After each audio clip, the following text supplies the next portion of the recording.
Hola, soy la Basmati, de nuevo con vosotros. Hoy os voy a hablar de la Catedral de Chartres de 1220. No es la primera, es la quinta, ¿eh? Se quemaron, se requemaron. De hecho, había una virgen que todo el mundo iba allí porque le hacía milagros y de todo. Está a 80 kilómetros de París. La Virgen Negra, y resulta que cuando la restauraron era blanca de tantas lámparas de aceite y de tantas velas. Se había cambiado de raza.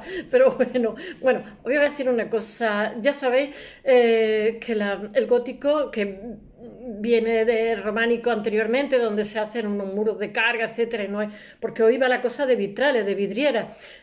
Pues hay audacia de los arquitectos y entonces se hacen una serie de incorporaciones que permiten hacer unos techos muy altos, muy elevados, unos, bueno, el gótico, que siempre entre los ingleses y los franceses ha habido pugna, porque son los vecinos, ya lo sabemos, que entre vecinos siempre hay pugna, el origen es francés, por mucho que quieran. El inglés también tiene un gótico muy antiguo, pero bueno, os voy a hablar del primer gótico francés con la Catedral de Chartres y sus vidrieras, que son una preciosidad. Antes os voy a hacer una serie de introducciones que son muy interesantes, os voy a contar pequeñas historias. Mirad, esta catedral, la que es la última de la quinta, tiene 800 años. Entonces, le ha pasado de todo, claro. Una de las cosas que le pasó es que en el año 39, pues tal y como estaban las cosas, pues empieza la Segunda Guerra Mundial y la gente de Chartres está asustada. Y entonces, ¿qué es lo que hacen? Pues se junta todo el mundo, 350 personas, voluntarios, y entonces coge un arquitecto que era, no sé, de restauración o no sé qué cosa, y organiza desmontar los vitrales y esconderlos. Porque como estaba el asunto, o sea, pensaban que los vitrales que llevaban, porque muchos de ellos tienen más de 800 años, ahora lo contaré, y entonces, ¿qué es lo que hacen? Pues juntan todos los voluntarios del pueblo que pueden, 350 personas en andamio, y un señor dirigiéndolo, ¿cómo se llama? Y camiones prestados de particulares que no. Y entonces tienen también, otros se dedican a hacerle, ¿cómo se dice? Porque son 3.000 metros cuadrados de vitral lo que quitan, con muchísimo cuidado. Otros hacen las cajas y otros ponen forro de corcho, de paja y tal, para que cuando vayan en el camión amortigüen los golpes, etcétera. Bueno, entonces se juntan toda esa cantidad de gente que aporta camiones, que aporta su tiempo, que tal, lo desmontan y lo guardan en la cripta. Todavía no se han usado los camiones. En la cripta de la iglesia. La cripta es mucho más antigua. Hay un cementerio, el más grande de toda Francia. Tal. Pero resulta que llegan los nazis a París y dicen que están a 80 kilómetros de París. Madre mía, con los amantes que son estos de birlar, no son peores o mejores de los que otros conquistadores y otros salvajes. Entonces dijeron, pero eso un poquito más adelante del 39, dijeron, hay que llevársela de aquí. Entonces uno de los de allí del pueblo dijeron, hay una cantera bajo tierra, eh, una cantera bajo tierra, una mina. Yo no sé si es una mala traducción, pero bueno, esa es la traducción que tengo. Hay una cantera bajo tierra en no sé qué sitio. Entonces dijeron los de allí, estaban ya en plena Segunda Guerra Mundial, pero no tenemos gasolina porque necesitaban camiones. Pues yo no sé cómo se la apañaron, sacaron gasolina bajo tierra, que allí estuvieron montones de camiones, estuvieron las cajas que se hicieron y 3.000 metros cuadrados se llevaron, eh, creo que 65 toneladas pesaban.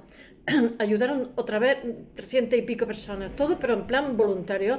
Entonces todos esos camiones sigilosos se metieron en la cantera que había bajo tierra y escondieron todos los vitrales, los 3.000 metros de metros cuadrados de vitrales de Chartres, afortunadamente. Y cuando terminó la guerra, allá que fueron otra vez. Y he visto las fotografías y son preciosas porque la pobre iglesia, como la dejaron sin vitrales, está de vitrales de arriba abajo. Ahora lo contaré, que además cada uno tiene dos rosetones inmensos, cada uno tiene una orientación en función de la orientación, en función si entra el sol por aquí o por allá.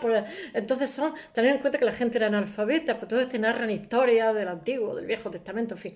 Bueno, acabó la guerra y bueno, y volvieron los camiones y salen fotografías de la iglesia que había permanecido desde que empieza la Segunda Guerra Mundial hasta que termina, que son 4 o 5 años, y estaba la pobrecita nevada, estaba todo, porque no sé, la nieve que le había caído, estaban los bancos, habían dejado los bancos igual todos los bancos llenos de nieve, porque que es una zona que hace un frío que pela, y nada, y colocaron, y la gente orgullosísima de haber salvado los vitrales, como pasó aquí con el Museo del Prado, que se llevó a Suiza, ya lo sabéis, se vació, porque ya no es que la pudiera romper una bomba, sino que podían ser simplemente rapiñados, como pasó en Irak cuando los americanos, ¿no?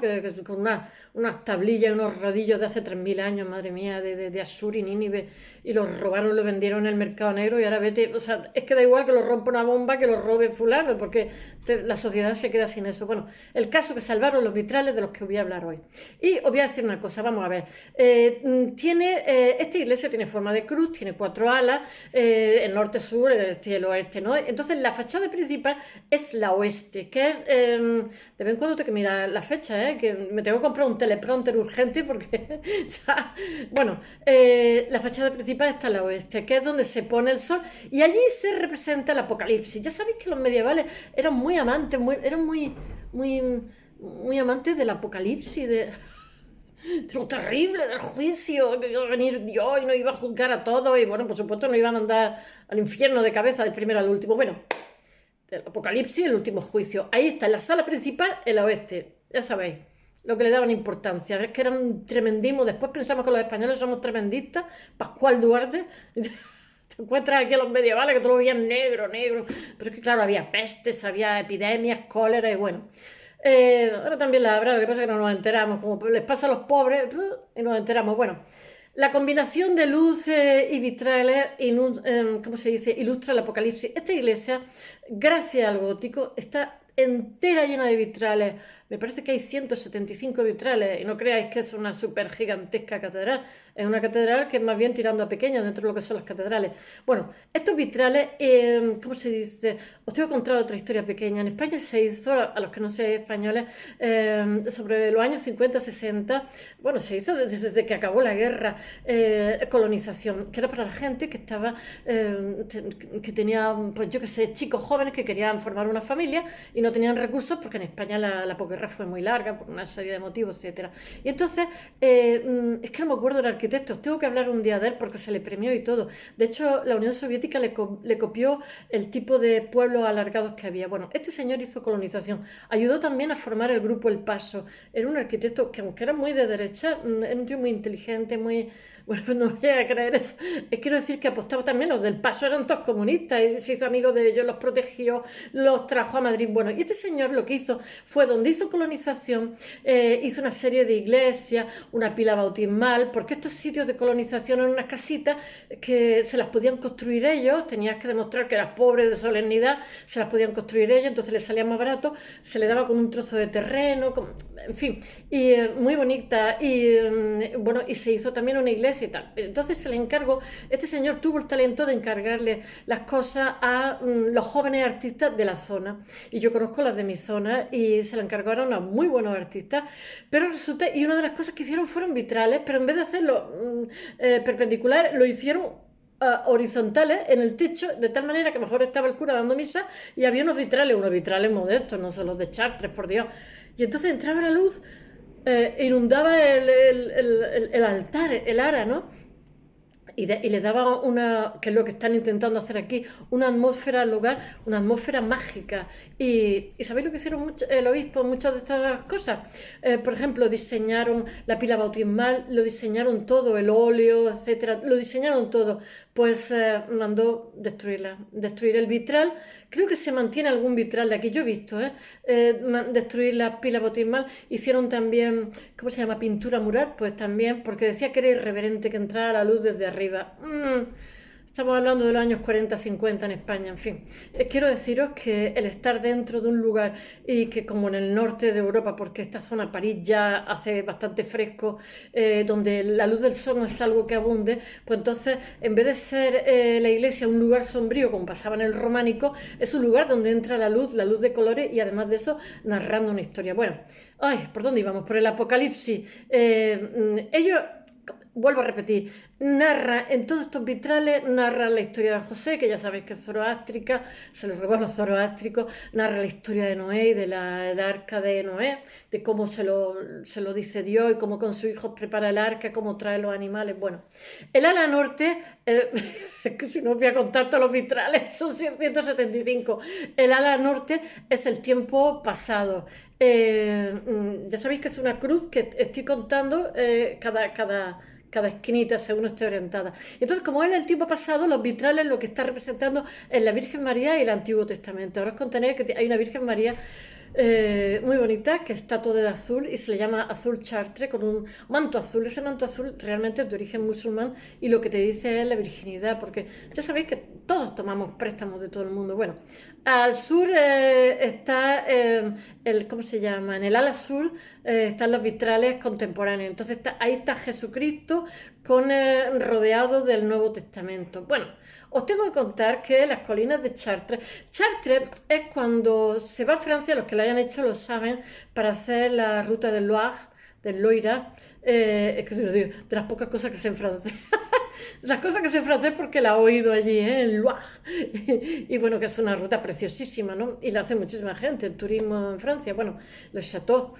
Y bueno, las colinas del Chartres realmente están en los meandros del río Eure y son desde hace 15 siglos un emplazamiento de templos cristianos.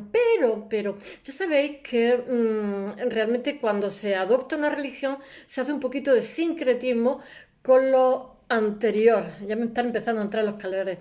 Con lo anterior. Y en el caso de lo que había allí eran druidas y eran celtas. En el caso, por ejemplo, de los españoles, portugueses, los italianos, lo que teníamos antes eran romanos, griegos, fenicios, etcétera, etcétera. Entonces hacemos un sincretismo, las vírgenes con seres, en fin.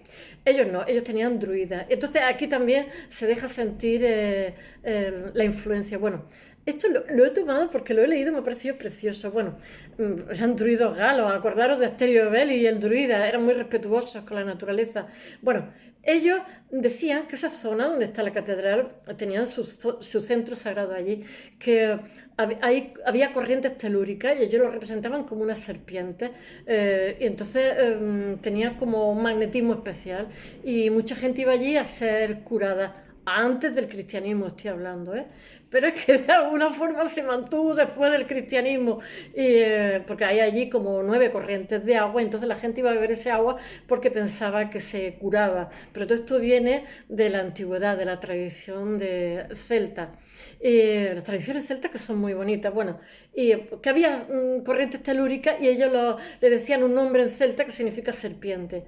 Y después, no sé qué figura ponen en los vitrales que está con una serpiente, me parece que es a Jesucristo. O sea que hemos hecho un poquito de sincretismo, pero a mí me parece súper bonito. Bueno, primero fue una ermita. Después una iglesia, más tarde se construyó la catedral, pero luego se les quemó la catedral yo no sé cuántas veces y hicieron otra catedral. Esta es la última, la de 1200, la que estoy contando hoy, ¿vale?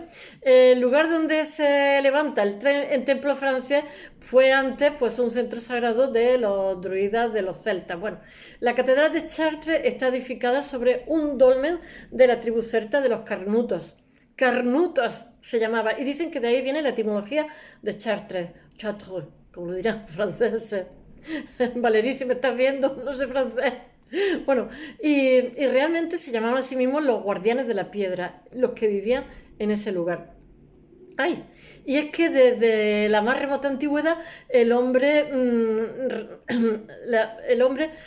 reconoce estas tierras porque hay una fuerza subterránea que dotan al lugar de una especial energía. He cogido este trozo porque me ha encantado, me ha parecido precioso. Bueno, y los druidas galos le llamaban a esto los buibres, que significa serpientes, que son las corrientes telúricas. Realmente las serpientes están en la Grecia antigua, la Grecia arcaica, y también lo he visto en Yemen, es como el símbolo de lo desconocido, ¿no? Mirar en, ¿cómo se llama? La cultura cretense minoica, que hay una mujer que lleva 2 serpientes, la lleva así separada, porque es lo desconocido, el miedo a lo desconocido que puede ser también el progreso. Fijaros cómo las serpientes se cogen en los logos de los médicos, de los farmacéuticos y tal, lo desconocido. Una serpiente que se enrosca, pero también el progreso, lo desconocido, pero que tiene un potencial de algo que puede llegar a ser bueno. Vamos, el conocimiento de esta serpiente subterránea ha sido transmitido desde tiempos remotos. Y bueno, controlar este poder y emplearlo para la sanación parecía el empeño de los antiguos celtas. Bueno, y entonces el Cristo que aparece en el pórtico de esta catedral, por la puerta del sudeste, por el pórtico sudeste de la catedral, están sus pies sujetan las cabezas de dos serpientes, evitando que éstas se crucen, dominando su destino. Ya estamos aquí con iconografía un poco extraña, y Jesucristo pisando dos serpientes. Yo sé que San Jorge tiene la serpiente y lucha contra la serpiente, que bueno, que es el dragón, que no sé qué, pero es realmente su lado oscuro, está luchando contra no deprimirse, por decirlo de alguna forma, pero Jesucristo no nos hemos deprimido. O sea que sus serpientes deben ser de las tradiciones, son todos enigmas. Porque una de las cosas ¿cómo se llama? De lo que hablo aquí con la catedral de Chartres, es que esta catedral tiene no me acuerdo cómo se llama, esto que se recorre y que es difícil encontrar la salida. Bueno, pues eso, ya lo diré cuando me acuerde. Bueno, pero no son solamente las fuerzas inmateriales las que recorren el subsuelo, sino que Chartres tiene agua que circula, tiene hasta 14 manantiales circulan bajo la catedral. Una de ellas alimenta el pozo de la fuente en la cripta, que la gente iba a beber ese agua porque pensaba que sanaba las enfermedades. Bueno, y allí bebían, se hacían peregrinajes a esta catedral y bebían esas aguas convencidas los miles de peregrinos que iban allí, marianos, que en la Edad Media acudían a ver a la Virgen Negra, que en realidad no era negra, lo que pasa es que había habido muchos incendios y se la había puesto tierna. Bueno, la catedral que hoy conocemos es la número 6, yo pensaba que eran 5. Hubo 5 incendios y destruyeron las anteriores. En 1118, antes del último incendio ocurrido en 1194, ahora, esto es otro argumento que me encanta. San Bernardo de Claraval, a los que se van a Tierra Santa, le dicen que a ver si pillan algo de conocimiento del Templo de Salomón y del Arca de la Alianza, porque ya sabéis que el Templo de Salomón lo construyó Dios. El Templo de Salomón no queda ni la raspa, pero bueno, por si acaso le dice, oye, mira, ya que vais por allí, de paso, ¿me podéis traer alguna idea? Es que me encantan estas interpretaciones, me encantan de la realidad. Pues ya que van a Jerusalén, bueno, a descubrir, que le descubrieron los templos de Salomón. Y por cierto, el que hace un estudio poderoso sobre el templo de Salomón es un jesuita español. Lo que pasa es que valía una fortuna comprarlo. El trabajo que hizo valía carísimo. Bueno, estos caballeros templarios regresan 10 años después, pero resulta que no vienen con ningún conocimiento. O sea, con salvar la vida ya han hecho bastante. Han hecho allí un genocidio, en fin, eso no se dice, no se cuenta, pero bien, que no le dicen nada tal. Pero sin embargo, hay otros muchos que dicen que creen que de allí, de Tierra Santa, vinieron de Tierra Santa con conocimiento, consiguieron el secreto del arte gótico, ya. Pero me encanta el arte gótico más mágico de todos, que lo trajeron del Arca de la Alianza. Me encanta la interpretación esta, el Arca de la Alianza de Moisés, que le revela, bueno, esta catedral está hecho con con el número áureo, pero bueno, en el número áureo hay tantas cosas hechas que bueno, no fue el Arca de la Alianza. Bueno, pero ellos dicen que en el lugar dice que le revelan la leyenda, lo estoy contando una leyenda, que le revela la geometría sagrada de las leyes divinas, de los números, pesas y medidas, bueno, todo por el Arca de la Alianza y el Templo de Salomón, que no quedaban ya ni una piedra. Bueno, los secretos, se supone que donde se hace el muro de las lamentaciones, pero se ha visto que eso, más que les pesa a los judíos, es una muralla omeya. No es el Templo de Salomón, que estaría ahí emplazado el Templo de Salomón, pero que después ha llovido bastante. Bueno, un secreto que ha ido filtrándose, atención, otra interpretación que me encanta. Este secreto ha ido, ya sabéis que son los masones los constructores de las catedrales, ¿no? Bueno, pues este secreto que le traen de Tierra Santa y que permite que se haga el gótico es un secreto que se pasa a lo largo de los siglos con los masones y que llega hasta Gaudí. ¡Oh! Y los alquimistas de las sociedades secretas y que, bueno, pues ya sabéis, nuestro Gaudí es el último eslabón, que lo atropelló un tranvía de despistado que era, que se pasaba el día trabajando. Bueno, Más claras se hacen en Sartre las relaciones entre las reglas del temple y el arte gótico. Y si observamos el pórtico si observamos el pórtico de los iniciados flanqueado por dos columnas. En una de ellas se representa el Arca de la Alianza transportada. Sí que tienen presente, pero es que yo me creo que un templo tan antiguo, sí que me creo que estuviera edificado sobre un lugar sagrado. Pero es que también os voy a decir una cosa. Esto, vamos, yo no le quito valor a esta interpretación, a estas leyendas, ¿eh?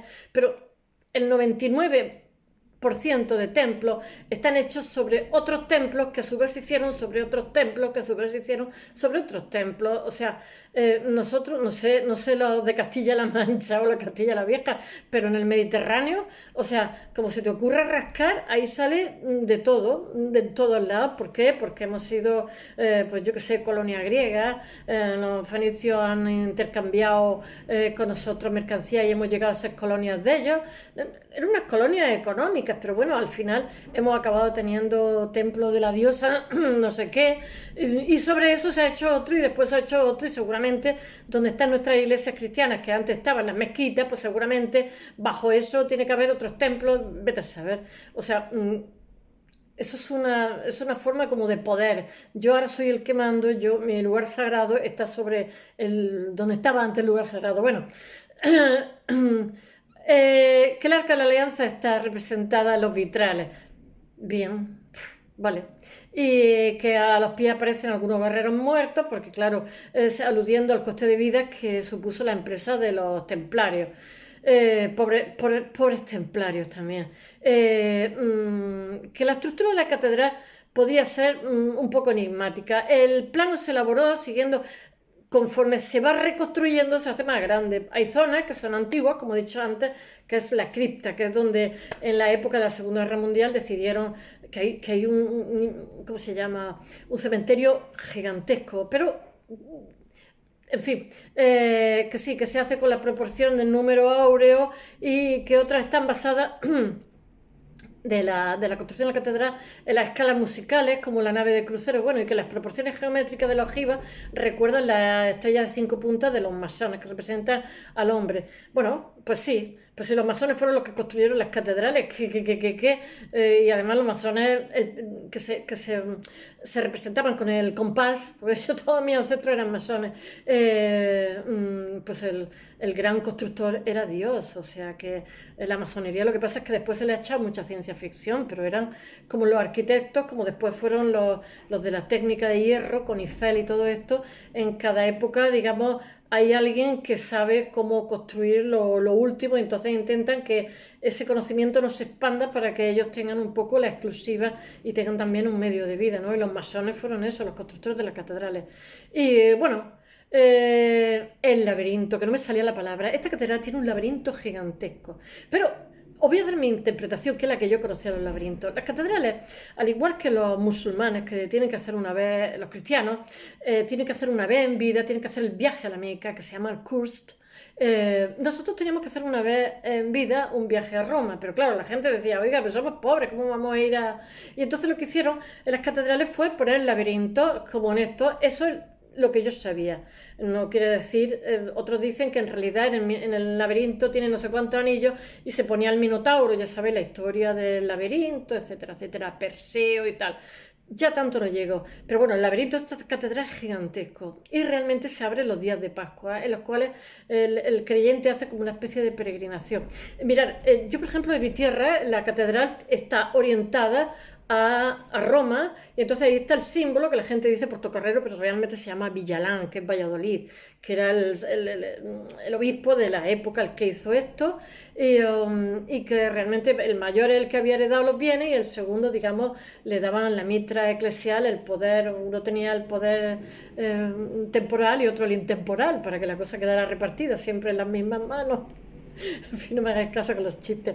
Bueno, que realmente, que bueno, que sea aquí, en esta interpretación que he dado, que me ha encantado, se habla de fuerzas telúricas, se habla de laberinto. La verdad es que el laberinto ya aparece en Italia, en otros sitios. El laberinto es muy oriental, pero bueno, me parece preciosísimo. El laberinto es grandísimo, no vaya a creer que es un laberintillo, un pedazo de laberinto también, que para qué. Y hay otra cosa parecida que vi yo en Arcos de la Frontera, pero le dio tan mal rollo a los curas que lo sacaron fuera, entonces lo podías ver fuera, pero realmente estaba dentro, al lado, que era como un cosmos y un laberinto, y entonces les dio como yuyu, pero recientemente, como son tan listos, lo sacaron a la calle, como para que no estuviera dentro de la iglesia.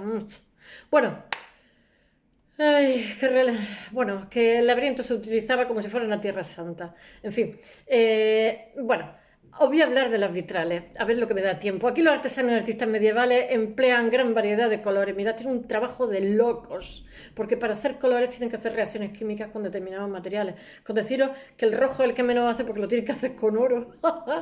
Mirad, se me ha olvidado contaros que una catedral como esta, para mantenerla de hace 800 años ahora, con tantísimo vitral y tantísimas cosas que han pasado, porque una de las catedrales se destruyó en la batalla de Hastings, que os conté el otro día. Otra la destruyó, no sé, el godo o el visigodo. Allí tú que ha ido pasando, ha ido pegando leñazo y cargándosela. Y entonces, claro, pero bueno, así todo, la última tiene 800 años. Entonces, hay unos artesanos que se dedican desde hace 200 años a mantener esos vitrales, a reponerlos, a los cristales. Entonces, claro, pero así todo, 3.000 metros cuadrados de vitrales, mantenerlos, que son, sabéis que se coge un trozo de un color y se compone como si fuera un puzzle, ¿no? Y todo, digamos, el perímetro de eso es plomo, son varillas de plomo que tienes que encajar con el anterior, con el siguiente, y tienes que intentar que no pesen más de la cuenta porque estamos hablando de cristales. Eso, digamos, tiene un trabajo de loco, son artesanos los que hay. Bueno, pero ahora mismo hay un grupo desde hace 200 años que lo he estado viendo en YouTube y siguen manteniendo la catedral.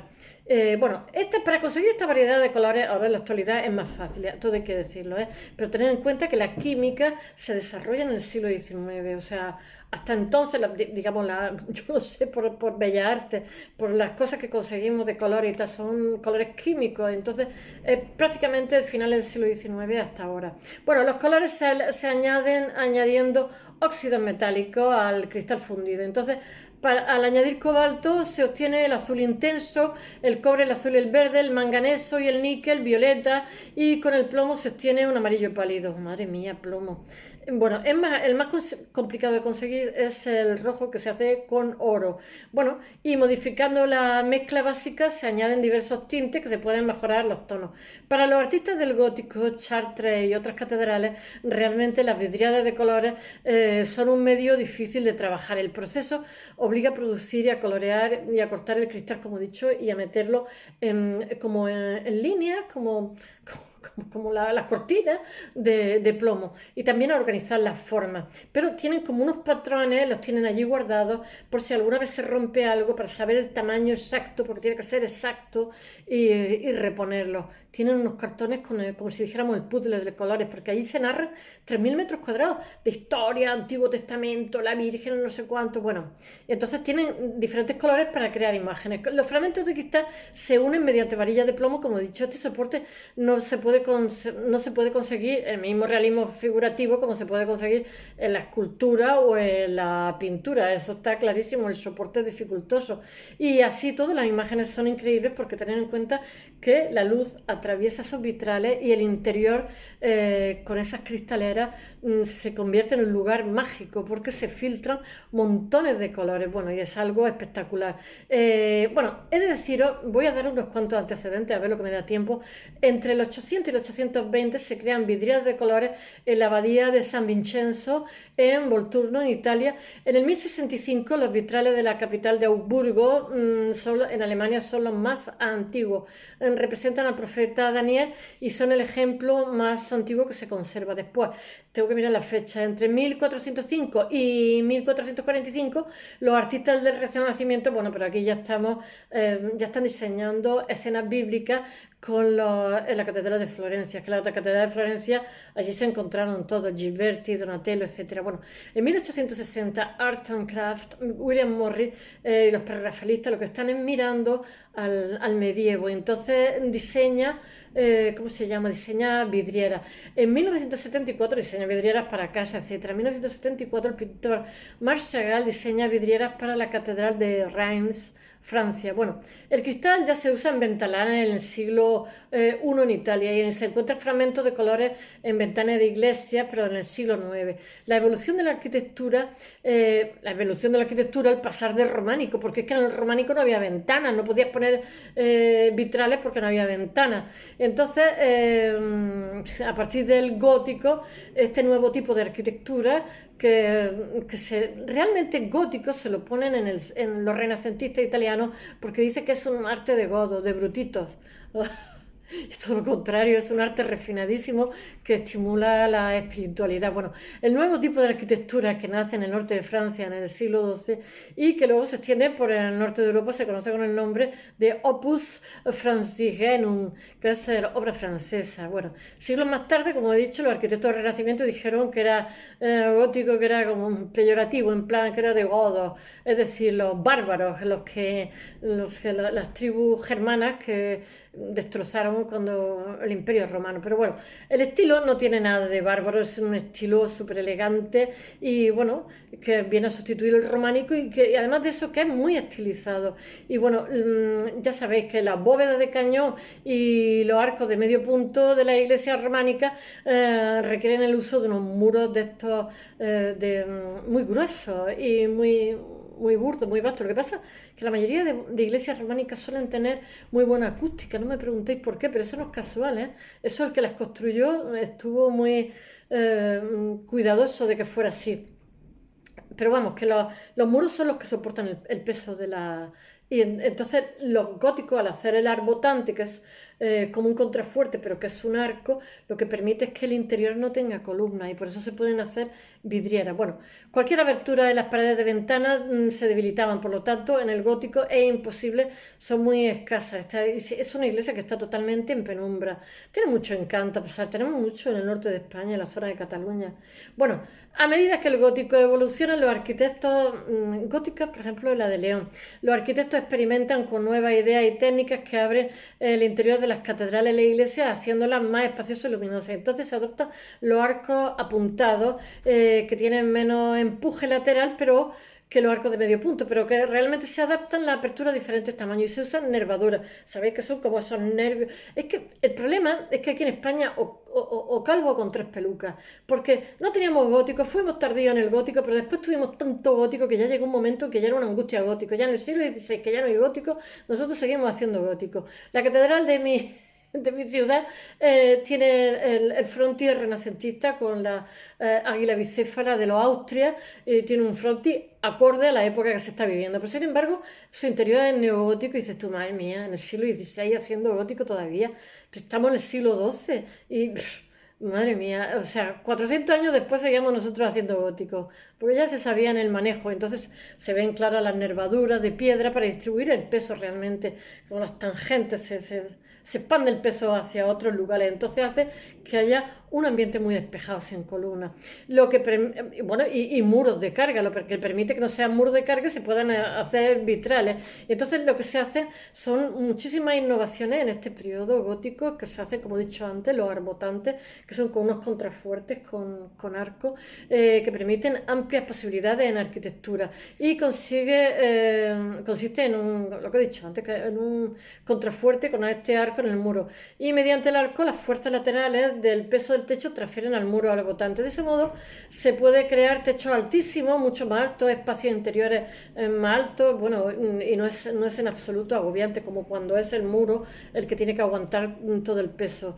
Y bueno, desaparece esa forma de construir. Y bueno, los arquitectos góticos lo que pueden utilizar son, ¿cómo se dice?, espacios entre los pilares para introducir ventanas que aportan luz, que ahí es donde entran nuestros vitrales y que realmente lo que hacen es crear una atmósfera de devoción, porque cuando entras dentro con esos techos tan elevados, con ese ambiente tan refinado y todo lleno de cristaleras, pues no sé, la devoción crece.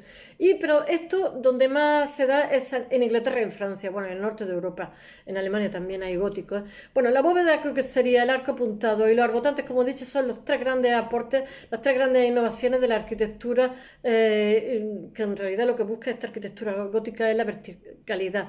Ellos quieren llegar al cielo, mientras que Hay un escrito de Dionisio Areopagita, filósofo y teórico del siglo VI, que dice que la luz es lo divino. Y en la Biblia, ya sabéis que la luz es el soporte actual junto con el espacio.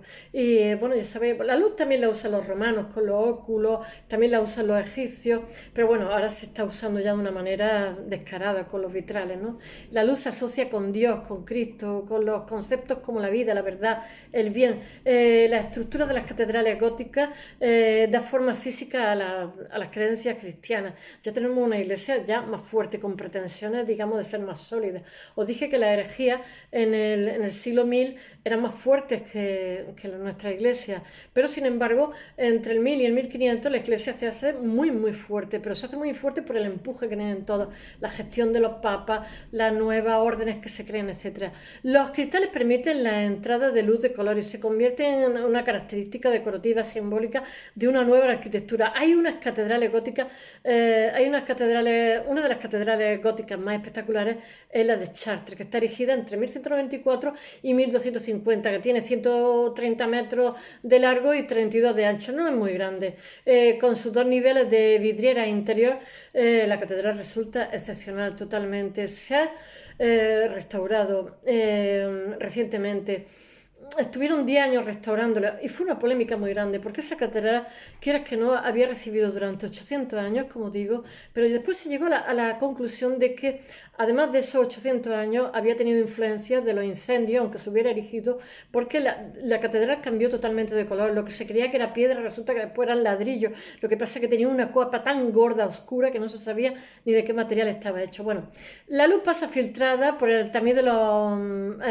¿cómo se llama? Hasta la Virgen cambió de color, como he dicho. El efecto resultante pues da una atmósfera muy espiritual. Realmente las vidrieras son decorativas, pero realmente estas vidrieras están contando historias, porque la gente es analfabeta y te narran un montón de historias, que además de bonitas pueden leerse como ilustraciones e historias bíblicas que pretenden instruir a los fieles a la vez que crear una atmósfera de espiritualidad. En un inicio hay 176 vidrieras, quedan muchas menos, que son creadas e instaladas entre 1205 y 1240, pero de esas 175 quedan 150 solamente. Es casi un milagro que queden 150.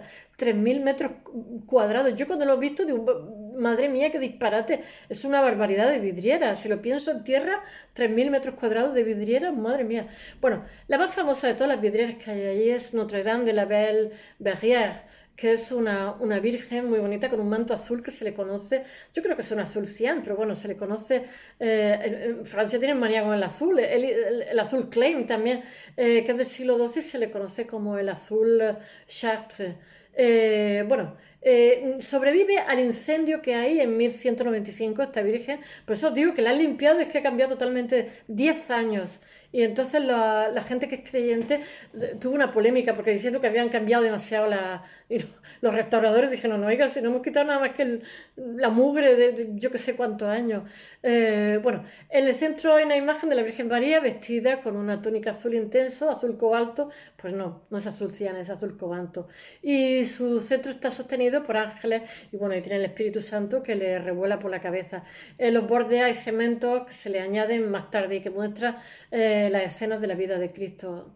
Cada nave y la girola en torno al coro cuentan con un ventanal y ojival, la mayoría de los cuadros, la mayoría de los cuales miden 8 metros. Esto muestra una serie de historias, como he dicho antes, del Antiguo Testamento, episodios de la vida, de los santos, hasta el zodíaco, sale hasta el zodíaco. Estos medievales eran graciosos a morir. Pero después, tiene el gesto amable que me parece, y es como en aquella época, sabéis que todo eran gremios, pues entonces hacen unas vidrieras donde salen las imágenes de los gremios y de los gremios más modestos, salen artesanos de la zona, incluidos los canteros, los carpinteros, o sea, tuvieron esa delicadeza de contemplar a toda la sociedad. Y bueno, gracias a los arbotantes el techo de la nave se puede elevar mucho más, como he dicho, y los laterales y los superiores, el triforio, están formados, estoy leyendo algunas fechas, únicamente por ventanales. Es que esto es largo como un día sin pan. Bueno, cada cada uno de ellos está formado por ventanas ojivales y por un pequeño rosetón. Los rosetones son espectaculares, no sé lo que tienen, 7 anillos. Ahí han sacado, bueno, historias que se las cuento. Yo misma decía, "Oh, es verdad, tienen los mismos anillos", y además el rosetón está enfrente de lo que hay en el suelo, el laberinto. Tiene una historia un poco rara, pero bueno, son enigmas, pero eso debió de preverlo el arquitecto que lo hizo. Yo creo que tampoco eran tan magos, tan alquimistas, simplemente había una sensibilidad en la época, en el medievo, que era un poco supersticiosa, y a lo mejor todo tiene que ver un poquito con la superstición y casi mejor. No sé, que el individuo cuando entra a esta catedral se siente pequeño ante unos techos tan elevados y ante una atmósfera de cristales de colores. Eh, Él tiene 3 grandes rosetones y durante el siglo XIII se crean vitrales de bellísima factura. Tal. Bueno, durante el siglo XIII se crean también, ¿cómo se llaman? Vitrales en Reims, en Francia, en Brujas, Bélgica, en Canterbury y en León, España. No echemos aquí tanto para Francia.